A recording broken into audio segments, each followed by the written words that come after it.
Okay, today we're going to be making my milk chocolate Nesquik cake. So the first thing we're going to do here is melt together some milk chocolate, butter, and coffee, which is going to be 250 grams milk chocolate, 250 grams butter, 180 milliliters of water, and 1 tablespoon espresso. This can be melted over a bain-marie, otherwise known as a double broiler, which is just a pot with a little bit of water in it and a heat-proof bowl. But the water cannot touch the bottom of the bowl, otherwise it will evaporate too much of the liquid and you'll be stuck with a grainy, disgusting, not silky ganache like you want. Or you can just do it the way I'm doing it, which is to pop it in the microwave on 20-second increments, stirring in between until it's smooth, silky, and exactly the way you want it. Always making sure to stir in between each increment to make sure it is evenly melting. It may take between 2 to 2.5 minutes in 20-second increments to get it to the exact consistency that we want it, which we have achieved. Now we're going to set this aside to cool, and we're going to move on to the next phase of our cake. All right, now in a large bowl, using the whisk, we're going to crack and beat in 4 large eggs.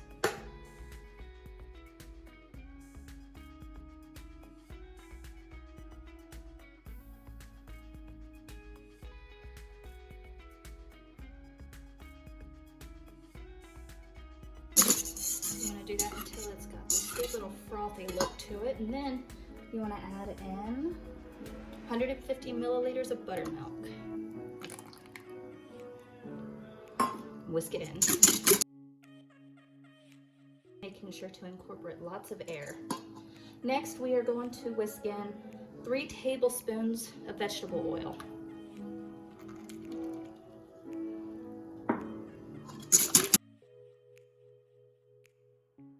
Remember, the more air you whisk into it, the fluffier your cake is going to be. All right, now you remember that chocolate mixture that we melted together? It's time to whisk our cool chocolate mixture into this big metal bowl. Making sure to get it all off the spoon.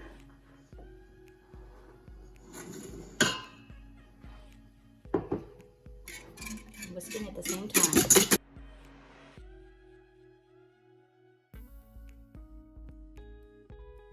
You want the mixture to be cool because you don't want it to scramble the eggs. I've got here 430 grams of granulated sugar, which I'm going to slowly incorporate, whisking at the same time.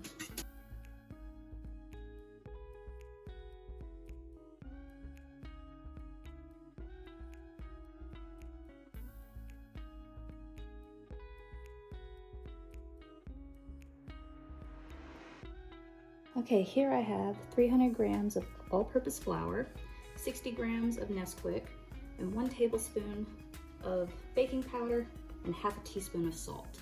And we're going to sift this in half at a time, stirring in between each half.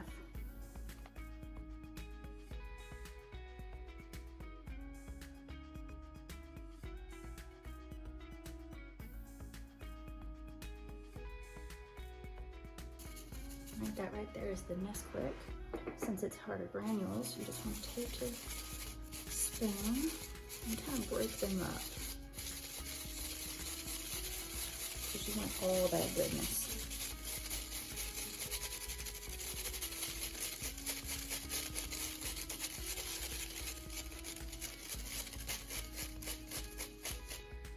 And that last little bit's fine.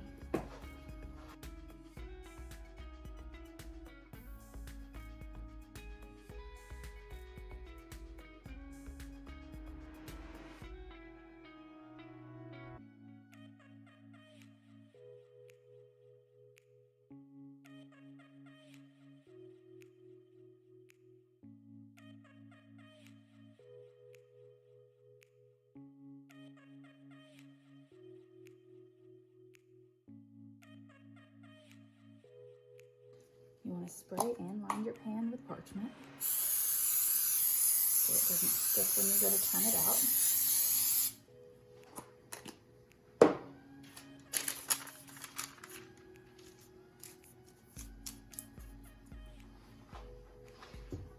Pour your cake batter in to just under halfway.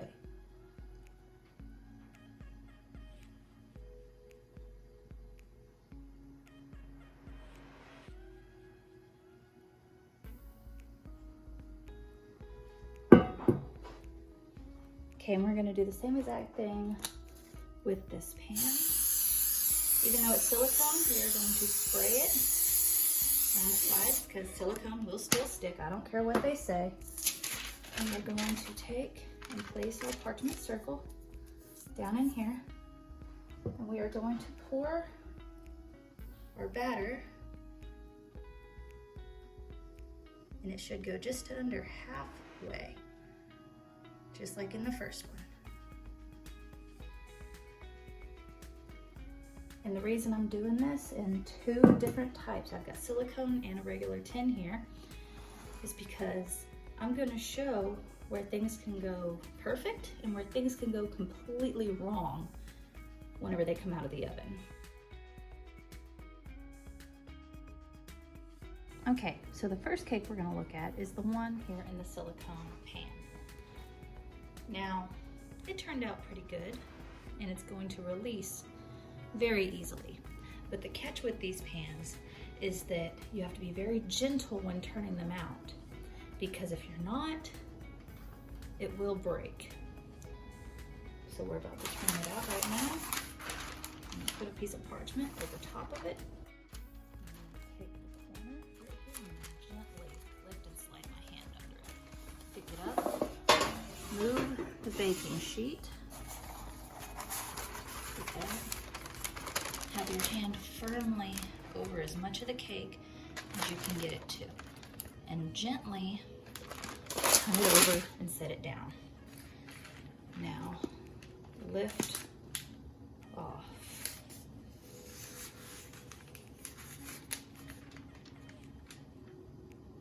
See, and this is where the parchment circle at the bottom helps, because if it was gonna get stuck, it would get stuck somewhere at the bottom. Now we can just peel this parchment circle off. See, beautiful. Now, to flip it back over, we get another piece of parchment paper. I want to slide my hand underneath it. Again, as much under and over as possible. And gently. See, there's that. Next we're going to do this metal tin. First we're going to take our knife and we're going to run it around the edges. There's that. And also I want to bring attention to this center part right here. Now this really has a lot to do with my oven. I don't have a fan assisted oven. My oven is just your regular coil oven. So this right here is a product of the metal pan and the oven not heating properly, because this metal gets hot and it cooks the outside, which causes this bump right here and causes it to kind of wrinkle and cave in slightly right in this area. Now, like I said, in this one, that's not a huge problem, but if this would have been a smaller tin, that would have sunk in and wrinkled something fierce, and it would have probably made me cry and upset me. So, this one is still usable. I intend on using these, so I wanted the mistake to be minimal. Now what we're going to do is we're going to take our piece of parchment paper and take our hand again and put our hand underneath it, and we are going to do flippy and lifty-offy. Now we're going to remove this little piece of parchment paper, which made it beautiful. And again, that little flaw at the top, if you were using this as the top piece, you would flip it upside down, so it wouldn't even really be a problem. The next thing we're going to do is the same thing we did a minute ago. We're going to take another piece of parchment, slide our hand underneath the cake, covering as much as possible, flipping and gently moving our hand. Those are your cakes completely turned out and ready to finish cooling. Okay, so here are our turned out and cooled cakes. I pointed out the flaws in this one, where it kind of sunk in a little bit right there and it's raised at the sides. But some people might be thinking, well, what about this one? It looks more messed up, really. But with my oven, since it is your coil element, it's actually normal to have this. This does not happen for me in silicone pans. So if you have an oven like I have, I would recommend using silicone over metal because your mistakes are going to be more minimal. At this point, they are ready to trim, stack, decorate, and do whatever you want with them. I hope you enjoyed this video. If you did, please like and subscribe to my channel. And be sure to click the little bell so you get a notification every single time I upload a new video.